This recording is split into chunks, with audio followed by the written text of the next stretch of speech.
శ్రీ మహాగణాధిపతయే నమః. శ్రీమాత్రే నమః. మాచిరాజ్ భక్తి ప్రేక్షకులందరికీ నమస్కారం.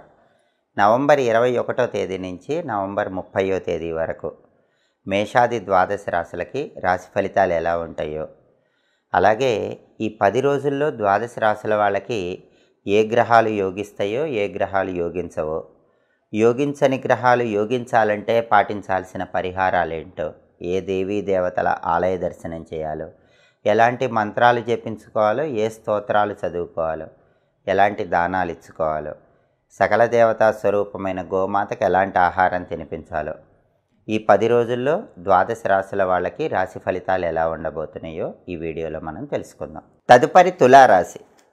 తులారాశి వాళ్ళకి నవంబర్ 21వ తేదీ నుంచి నవంబర్ 30వ తేదీ వరకు ఈ 10 రోజుల్లో రాశి ఫలితాలు పరిశీలిస్తే, ఈ 10 రోజుల్లో సూర్యుడు 2వ స్థానంలో సంచారం చేస్తూ వ్యతిరేక ఫలితాలు ఇస్తున్నాడు. 2వ స్థానంలో రవి వ్యతిరేక ఫలితాలు ఇచ్చేటప్పుడు ఆఫీసులో మాట దురుసుతనం వల్ల బాస్తో కానీ సహోద్యోగులతో కానీ విభేదాలు వచ్చే అవకాశం ఎక్కువగా ఉంది. కాబట్టి తులారాశి వాళ్ళు ఆఫీసులో కొలీగ్స్తో మాట్లాడేటప్పుడు పరుషంగా మాట్లాడకుండా ఆలోచించి మాట్లాడాలి, లేకపోతే వాళ్ళతో గొడవలయ్యే అవకాశం ఉంది. బాస్తో కూడా మాట్లాడేటప్పుడు సౌమ్యంగా మాట్లాడండి, లేకపోతే మీ పై అధికారి మీ బాస్తో విభేదాలు వచ్చే అవకాశం ఉంది. దానివల్ల కొత్త సమస్యలు తలెత్తే అవకాశం ఉంది. అలాగే తండ్రితో కానీ తండ్రి వైపు బంధువులతో కానీ తులారాశి వాళ్ళు జాగ్రత్తగా ఆలోచించి మాట్లాడాలి, లేకపోతే కొన్ని వ్యతిరేక ఫలితాలు ఎదుర్కొంటారు. రాజకీయ రంగంలో కూడా జాగ్రత్తగా ఆలోచించి మాట్లాడకపోతే మీ మాట వల్ల సమాజంలో మీరు చెడ్డ పేరు తెచ్చుకునే అవకాశాలు ఉంటాయి. రవి 2వ ఇంట్లో వ్యతిరేక ఫలితాలు ఇస్తున్నాడు కాబట్టి రాజకీయ రంగంలో కానీ తండ్రి వైపు బంధువులతో కానీ ఆఫీసులో కానీ తులారాశి వాళ్ళు ఆలోచించి జాగ్రత్తగా 1కి 10 సార్లు అప్పుడు మాట్లాడే ప్రయత్నం చేసుకోవాలి. వ్యవసాయ రంగంలో కూడా కొన్ని ఒడిదుడుకులు అనేవి తులారాశి వాళ్ళకు ఉంటాయి.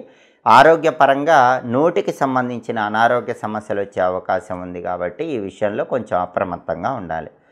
సూర్యుడి బలం పెరగాలంటే తులారాశి వాళ్ళు నానబెట్టిన గోధుమలు బెల్లంతో కలిపి ఆవుకు తినిపించాలి. కేజింబావు గోధుమలు ఎర్రటి వస్త్రంలో మూటగట్టి బ్రాహ్మణుడికి దానం ఇచ్చుకోవాలి.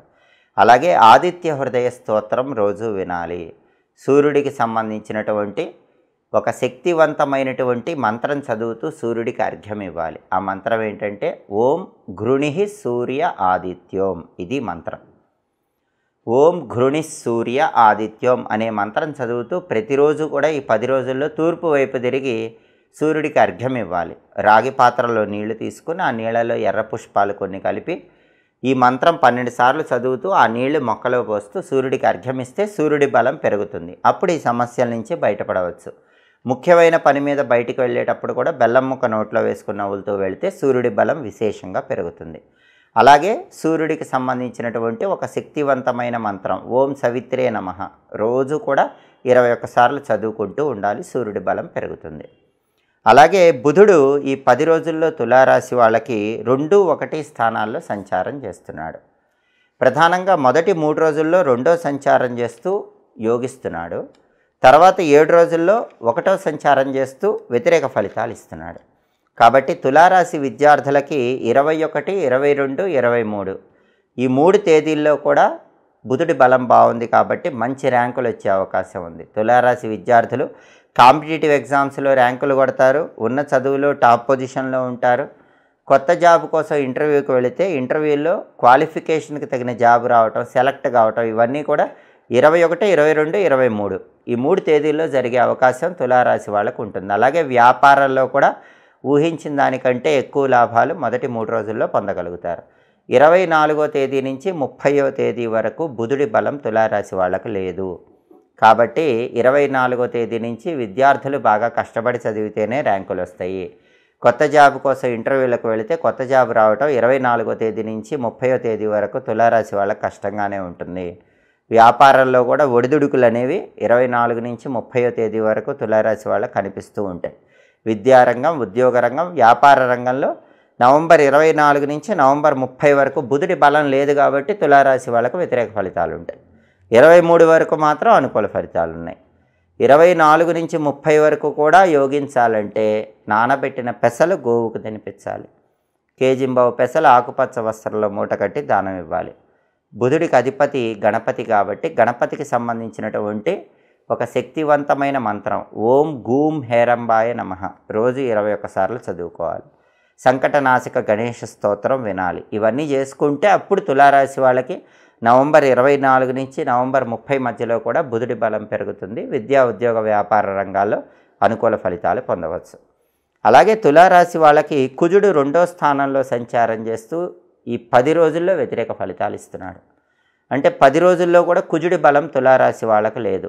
2వ స్థానం కుటుంబ స్థానం కాబట్టి 2వ స్థానంలో కుజుడు వ్యతిరేక ఫలితాలు ఇస్తాడు. కాబట్టి తులారాశి వాళ్ళు ఈ 10 రోజుల్లో చిన్న విషయానికే కుటుంబంలో సభ్యులతో దురుసుగా మాట్లాడటం, గొడవ పడటం, వ్యతిరేకంగా మాట్లాడటం ఇలాంటివి చేయటం ద్వారా కుటుంబంలో గొడవలకు కారణమవుతారు. కాబట్టి సాధ్యమైనంత వరకు తులారాశి వాళ్ళు నవంబర్ 21 నుంచి నవంబర్ 30 మధ్యలో మీ కుటుంబంలో మాట్లాడేటప్పుడు ఆలోచించి మాట్లాడండి, జాగ్రత్తగా మాట్లాడండి, దురుసుగా మాట్లాడకండి.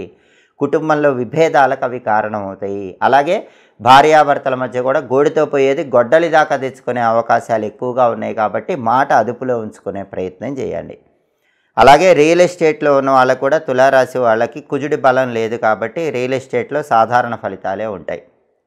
సోదరులతో మాట్లాడేటప్పుడు కూడా గొడవలు రాకుండా తులారాశి వాళ్ళు జాగ్రత్తగా మాట్లాడుకోవాలి. కుజుడి బలం లేదు కాబట్టి ఈ సమస్యల నుంచి బయటపడటానికి తులారాశి వాళ్ళు నానబెట్టిన కందులు బెల్లంతో కలిపి ఆవుకు తినిపించాలి. కేజింబావు కందులు ఎర్రటి వస్త్రంలో మూటగట్టి దానం ఇవ్వాలి. అలాగే లక్ష్మీ నరసింహస్వామి ఆలయ దర్శనం చేసుకుంటే కుజుడి బలం పెరుగుతుంది. లక్ష్మీ నరసింహస్వామికి అర్చన కానీ అభిషేకం కానీ చేయించుకుంటే మంచిది. ప్రతిరోజు ఓం నమో నారసింహాయ అనే మంత్రం 21 సార్లు చదువుకోవటం, లక్ష్మీ నృసింహ కరావలంబ స్తోత్రం చాంటింగ్ వినటం ద్వారా కూడా కుజుడి బలం పెంచుకొని తులారాశి వాళ్ళు ఈ 10 రోజుల్లో సమస్యలన్నీ తొలగింపజేసుకొని అద్భుతమైన ఫలితాలు అందిపుచ్చుకోవచ్చు. అలాగే ఈ 10 రోజుల్లో శుక్రుడి సంచారం పరిశీలిస్తే మొదటి 6 రోజుల్లో శుక్రుడు జన్మంలో 1లో సంచారం చేస్తున్నాడు.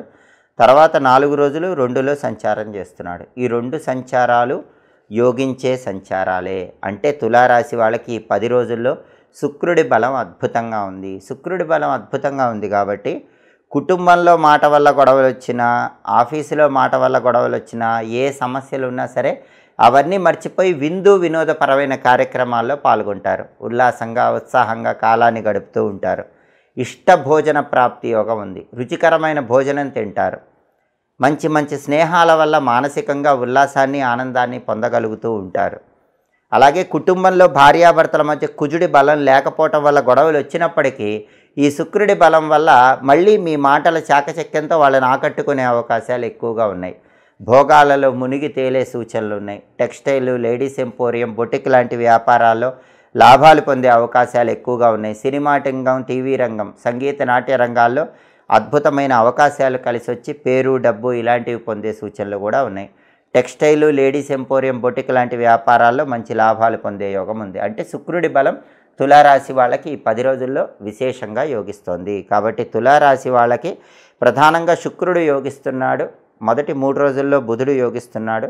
మిగిలిన రోజుల్లో మాత్రం పరిహారాలు చేసుకుంటే రవి, కుజుడు కూడా యోగించి ఈ 10 రోజుల్లో అనుకూల ఫలితాలు అందిపుచ్చుకోవచ్చు. జ్యోతిష శాస్త్రపరంగా గ్రహాల సంచారంలో అనుకూల ఫలితాలు, వ్యతిరేక ఫలితాలు ఉన్నప్పటికీ అనుకూల ఫలితాలు పూర్తిగా అనుకూలించాలన్నా, వ్యతిరేక ఫలితాలు తొలగిపోయి అనుకూల ఫలితాలు రావాలన్నా వ్యక్తిగత జాతకంలో జాతక దోషాల తీవ్రతను తగ్గింపజేసుకోవాలి.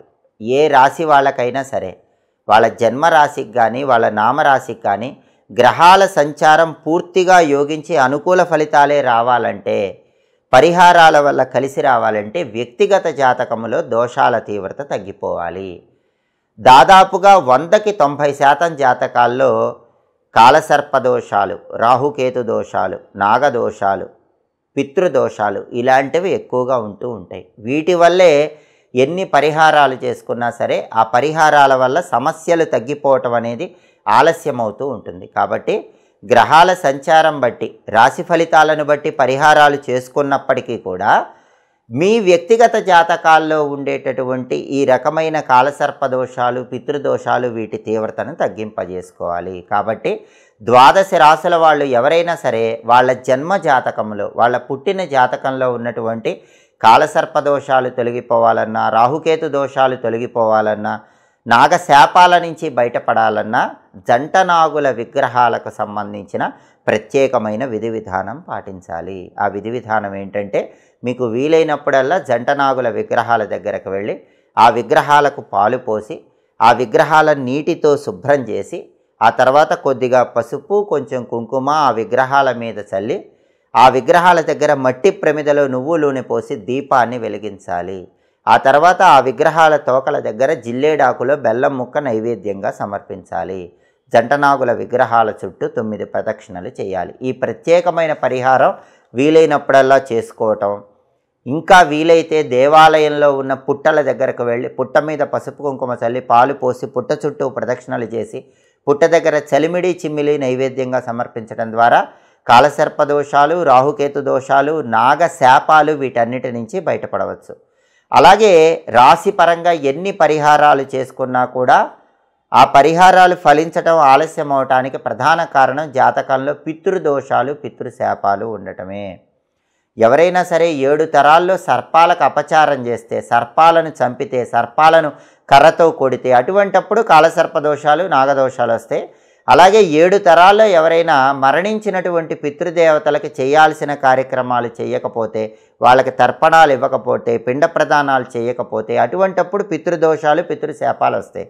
అలాగే గృహాలలో సడన్ డెత్ అంటే ఆకస్మికంగా ఎవరైనా చనిపోవటం, హఠాత్తుగా ఆత్మహత్యలు చేసుకోవటం, లేదా అనుకోకుండా చనిపోవటం, కోరికలు తీరకుండా చనిపోవటం, ఇలాంటివి జరిగినా సరే జాతకాల్లో పితృదోషాలు, పితృశాపాలు వస్తాయి. అవి ఉన్నప్పుడు కూడా రాశిపరంగా చేసే పరిహారాలు శుభ ఫలితాలు ఇవ్వటం ఆలస్యం అవుతుంది. ఆ పితృదోషాలు, పితృశాపాలు పోగొట్టుకోవటానికి అందరూ కూడా అమావాస్య పరిహారం తప్పకుండా చేసుకోవాలి. ప్రతి నెలలో అమావాస్య రోజు ఎక్కడైనా దేవాలయ ప్రాంగణంలో కనీసం 11 మందికి అన్నదానం చేయాలి. అంటే పులిహోర ప్యాకెట్లు పంచిపెట్టడం, పెరుగన్నం ప్యాకెట్లు పంచిపెట్టడం ఇలాంటివి చేయాలి. అలాగే అమావాస్య రోజు రావి చెట్టు దగ్గర పితృదీపాన్ని వెలిగించాలి. అంటే అమావాస్య రోజు దగ్గరలో ఉన్న రావి చెట్టు దగ్గరకు వెళ్ళి ఒక పెద్ద మట్టి ప్రమిద ఉంచి ఆ మట్టి ప్రమిదలో ఆవాల నూనె పోసి అంటే మస్టర్డ్ ఆయిల్ పోసి 12 ఒత్తులు విడిగా వేసి ఆ 12 ఒత్తులు వెలిగేలాగా దీపాన్ని వెలిగించాలి. అంటే ఒకే పెద్ద ప్రమిదలో 12 ఒత్తులు వెలిగేలాగా దీపాన్ని వెలిగించాలి. దీన్ని అమావాస్య నాడు వెలిగించే పితృదీపం అంటారు. దీనివల్ల జాతకంలో ఉన్న పితృదోషాలు, పితృశాపాల తీవ్రత తగ్గుతుంది. అప్పుడు రాశిపరంగా గ్రహాల సంచారాన్ని బట్టి చేసేటటువంటి పరిహారాలు తొందరగా ఫలితాలను మనకు అందింపజేస్తాయి.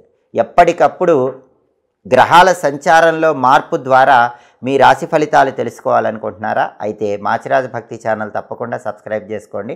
మా వీడియోస్ మీకు నచ్చినట్లయితే మా ఛానల్ లైక్ చేయండి, కామెంట్ చేయండి. మా ఛానల్ వీడియోస్ 10 మంది మిత్రులకు షేర్ చేయండి. మా ఛానల్ సబ్స్క్రైబ్ చేసుకోండి. పక్కనున్న బెల్ సింబల్ నొక్కటం మాత్రం మర్చిపోకండి. సర్వే జనాః సుఖినో భవంతు. స్వస్తి.